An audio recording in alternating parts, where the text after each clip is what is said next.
Good day mga kawil! Ayan! Welcome to my channel, Will Mix Vlog.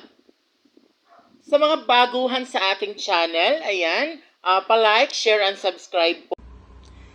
Next in our list is Philodendron Variegated Green Congo. Isa sa mga pinakapaborito kong philodendron ever in my collection. Unang-una, the characteristic of this philodendron. Kahit man ang Green Congo, yung regular form na Green Congo, I really love Green Congo. Because unang-una, gustong-gusto ko talaga yung hibla ng dahon ni Green Congo. Tapos yung dito sa gitna, yung V na nasa gitna, yeah. Tawag dito, ano tawag? Midrib or something like that.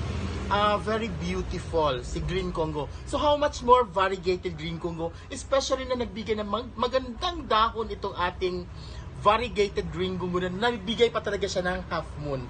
Ayan, as you can see guys, very beautiful, superb, awesome. And I can't really forget this to any other philodendron in my collection.